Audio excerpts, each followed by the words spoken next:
پاس آن ادھر سے کرتے ہوتے کرتے چونکہ ادھر سے آنے لگے میں شروع کرتا تھا. چلے جی. اعوذ باللہ من الشیطان الرجیم. بسم اللہ الرحمن الرحیم. انتہائی قابل احترام صحافی بھائیوں، کیمرہ مین دوستوں، میرے ORC کے ذمہ دار ساتھیوں، السلام علیکم. آج 10 جون ہے اور ہر سال جون کے مہینے میں وفاقی بجٹ کا اعلان ہوتا ہے اور اسی کے ساتھ ساتھ پھر صوبائی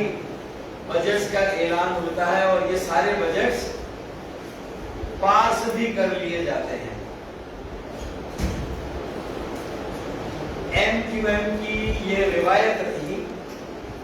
کہ اس نے ہمیشہ ہر سال شیڈو بجٹ وفاقی بجٹ کے آنے سے پہلے پیش کیا اور MQM کے کتنے بھی گھڑے ہو گئے ہوں، میں یہ سمجھ رہا ہوں کہ میں آج تنظیم بحالی کمیٹی MQM کے جن ساتھیوں کے ساتھ یہاں بیٹھا ہوں اور میرے ساتھ یہ جو نوجوان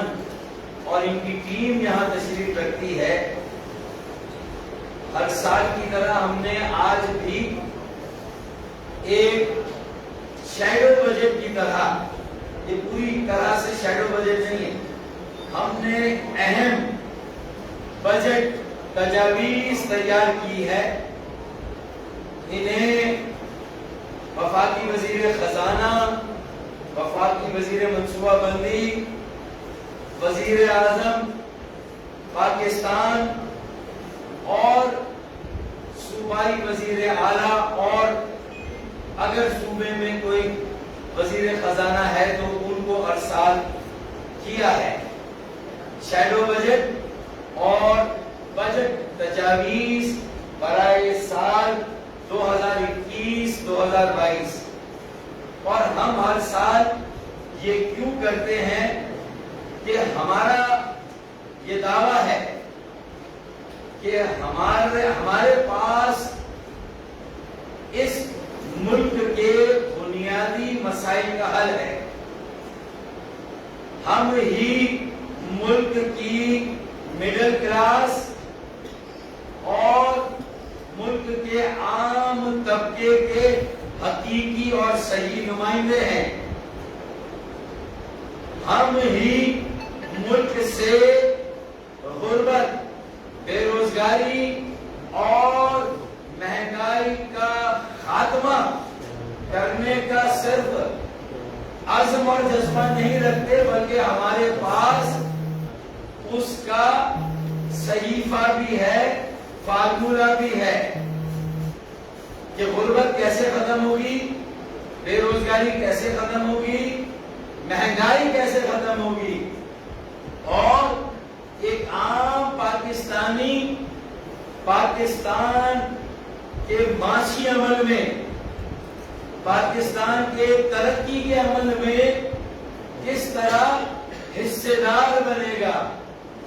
کیسے پاکستان کی معیشت میں اسے کردار ملے گا. یہ فارمولا اگر کسی کے پاس ہے تو یہ شہری سندھ سے تعلق رکھنے والا ایک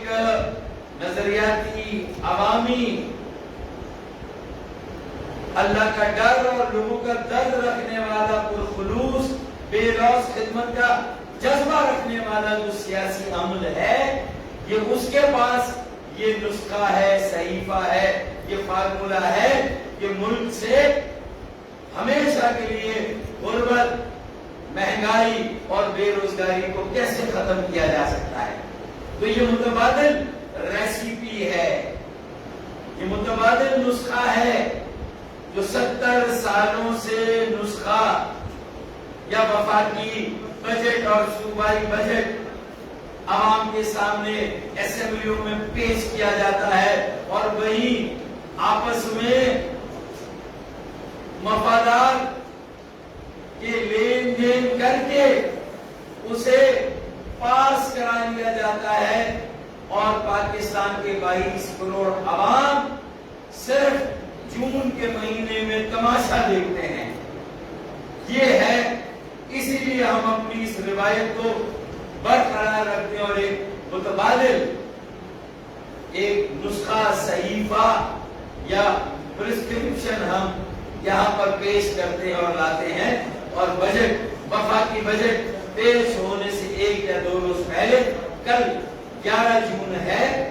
وفاقی بجٹ برائے سال 2021-2022 قومی اسمبلی میں پیش کیا جائے گا. ہم نے اپنا یہ فریضہ سمجھا کہ سندھ کے شہری سندھ کے سیاسی عمل کی طرف سے، ایک مڈل کلاس متوسط طبقے کے سیاسی کارکنوں کی جانب سے ہم یہ متبادل شیڈو بجٹ اور بجٹ تجاویز آپ کے سامنے پیش کریں تو ہم آئے ہیں. اب میں یہ اگر مقابلہ کروں کہ جو وفاقی بجٹ کل آنے والا ہے اور یہ ہم نے اس سے پہلے جو اپنا نسخہ یا بجٹ تجاویز دی ہیں، تو اس کو ایک شعر سے میں ڈیفائن کروں گا. وہ کہتے ہیں کہ اگرچہ زور ہواؤں نے کر رکھا ہے، یہ جو وفاقی بجٹ آنے والا ہے، اگرچہ زور ہواؤں نے ڈال رکھا ہے، مگر چراغ نے لو کو سنبھال رکھا ہے. اگرچہ ہواؤں نے زور ڈال رکھا ہے، مگر چراغ نے لو کو سنبھال رکھا ہے. یہ ہمارا طرفہ ہے، یہ ہمارا شعار ہے کہ ہم انشاءاللہ تعالی چراغ کی لو کو بجھنے نہیں دیں گے اور اپنی ذمہ داری پوری کریں گے. پارلیمان میں ہو تب، پارلیمان میں نہ ہو تب. اور یہ ہماری روایت کو ہم نے قائم رکھا اور آج اب یہ تجاویز لے کر آپ کے سامنے اور آپ کے ذریعے سے ہر خاص و عام کے لیے یہ تجاویز میں اب پیش کرنے جا رہا ہوں. اور ہم نے یہاں remedy for the chronic ailments afflicting body economy, یعنی وہ جو بنیادی امراض ہیں جو معیشت کی جڑوں میں بیٹھے ہوئے ہیں، انہیں معیشت کی جڑوں سے نکال کر کیسے پھینکا جا سکتا ہے، اکھاڑ کر کیسے نکالا جا سکتا ہے. یہ بجٹ، شیڈو بجٹ تجاویز برائے سال 2021-2022. سب سے پہلے قائد اعظم محمد علی جناح کا قول کہ اپنی منزل تک پہنچنے کے لیے متحد ہونا اور متحد ہو کر کوشش کرنا اور اپنی منزل اور نظریے پہ یقین رکھنا ضروری ہے. یہ قائد اعظم محمد علی جناح کا قول ہے. اور اسی طرح جو ہمارے خوابوں کا پاکستان ہے، اسے ہم حقیقت کا روپ دے سکتے ہیں. جو ہمارے خوابوں کا پاکستان، یہ قائد اعظم محمد علی جناح کا قول ہے. اور یہ ORC کے سربراہ اس سال ڈاکٹر فاروق ستار اور ان کی ٹیم آپ کے لیے کیا تھیم لائی ہے، یہ بھی میں آپ کے سامنے رکھ دوں. جو موجودہ صورتحال ہے، معزز صحافی بھائیوں، کیمرہ مین دوستو، یہ ہوڑی نہیں تو کبھی نہیں والی صورتحال، ابھی نہیں تو کبھی نہیں، ناؤ اور نیور والی صورتحال ہے. لوگ بیزار ہیں، لوگ لاتعلق ہو گئے ہیں ملک سے، وفاق سے، صوبوں سے، بلدیات سے، سیاست سے. لہذا کلیئرٹی چاہیے اپروچ کی. تو 70 سالوں سے یا 74 سالوں سے جو بجٹ بن رہا ہے، وہ میکرو اکانومی یعنی بڑے بڑے اعداد و شمار اور بڑے بڑے معاشی اہداف کو لے کر پوری قوم کو اس میں الجھا دیا جا رہا ہے. میکرو اکانومی کے اہداف میں GDP یہ، گروتھ ریٹ یہ، بجٹ خسارہ یہ، اور ہمارا جو کل قرضہ ہے وہ یہ اندرونی قرضہ، بیرونی قرضہ، تجارت کا خسارہ، امپورٹ ایکسپورٹ، یہ ساری باتیں آپ کے سامنے ہوتی ہیں۔ لیکن جو مائکرو اکانومی ہے جس کا تعلق عام عوام الناس 22 کروڑ 23 کروڑ پاکستانی شہریوں سے ہے، ان کا ذکر نہیں ہوتا، ان کی ریلیف کے لیے کوئی اقدام نہیں ہوتا۔ ہم نے 4-5 بنیادی اقدام تجویز کیے ہیں۔ It is time to address micro economy۔ مقصد غربت اپنی بدترین سطح پر ہے، 74 سال ہونے کو آ رہے ہیں پاکستان کے قیام کو، 14 اگست قریب ہے، تو غربت کا خاتمہ، بے روزگاری کا خاتمہ، پھر عام پاکستانی مڈل کلاس پاکستانی پر ٹیکسوں کے بوجھ کو کم کرنا، اور یوٹیلیٹیز کے نرخ جو خدمات ہیں، سروسز ہیں، خاص طور پر بجلی، گیس اور تیل، بجلی، گیس اور تیل کی قیمتوں کو فی الفور کم کرنا، پاکستان کی معیشت کو ایک موقع دینے کے مترادف ہے۔ پاکستان کے غریبوں کو سر اٹھا کر چلنے اور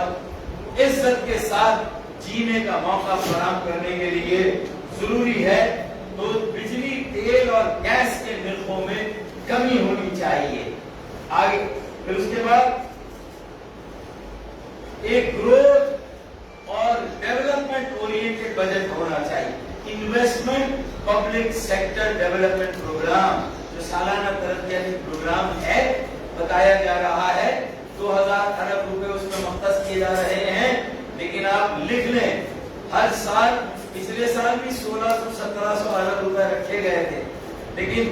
1000 ارب روپے بھی خرچ نہیں کیے گئے۔ اب 2000 رکھے جا رہے ہیں تو 1000 ارب روپے سے زیادہ خرچ نہیں ہوں گے۔ یہ آئی واش ہے، لوگوں کے آنکھوں میں دھول جھونکی جاتی ہے۔ یہ رکھے 2000 ارب جاتے ہیں، لیکن بجٹ پورے سال کے دوران 1000 ارب روپے یا تو قرضے اتارنے میں، قرضے چکانے میں، یا حکومت کی عیاشیوں تللیوں میں وہ پیسے اڑانے کے لیے سالانہ ترقیاتی پروگرام کو کر کے کیا جاتا ہے، آدھا پیسہ اس میں سے لے لیا جاتا ہے۔ تو گروتھ اورینٹڈ بجٹ، جب تک سالانہ ترقیاتی پروگرام کے سارے پیسے نہ لگے، گروتھ نہیں ہوگی، ڈیولپمنٹ نہیں ہوگی۔ یہ بہت اہم بات ہے۔ تو میں نے یہ آپ مڈل کلاس اور لوور کلاس، عام آدمی اور متوسط طبقے کے شہری کو بااختیار بنانا ہوگا، معاشی ترقی کے عمل میں شامل کرنا ہوگا۔ میں کچھ صفحات اسکپ کر کے کہتا ہوں۔ یہ معیشت پچھلے سال بھی کورونا زدہ تھی، اس سال بھی کورونا زدہ ہے۔ کورونا کا چیلنج ہنوز جاری و ساری ہے، اور کورونا کے مگرمچھوں کے بیچ سے ہی ہمیں اپنی معیشت کے جہاز کو بچا کر کنارے تک پہنچانا ہے، تلاطم خیز موجوں سے بچا کر اور کورونا کے مگرمچھوں سے بچا کر کنارے پہ پہنچانا ہے۔ تو اس کے لیے صوبائی اور وفاقی حکومتوں کو گروتھ اور ڈیولپمنٹ اورینٹڈ بجٹ بنانا ہوگا۔ نمبر 1، صوبائی اور وفاقی حکومت کو مہنگائی اور بے روزگاری کے خاتمے پر زور دینا ہوگا، تیل، گیس اور بجلی کے نرخوں کو کم کرنا ہوگا۔ عام آدمی، تنخواہ دار آدمی، مڈل کلاس پاکستانی شہری پر ٹیکس کے بوجھ کو کم کر کے جو مراد یافتہ ہیں اس طبقے پر ٹیکس کا بوجھ ڈالنا ہوگا۔ یہ تھیم ہے، 4-5 تھیمیں ہیں۔ پہلی، غربت بے روزگاری کا خاتمہ، گروتھ اور ڈیولپمنٹ اورینٹڈ بجٹ، بجلی، تیل، گیس کی قیمتوں میں کمی، اور چوتھا میں نے کہا تنخواہ دار طبقے مڈل کلاس پر ٹیکسوں کے بوجھ کو کم کرنا ہوگا۔ سیلز ٹیکس کی شرح کو 17% سے کم کر کے 9% کرنا ہوگا، اور بجلی، تیل، گیس اور فوری طور پر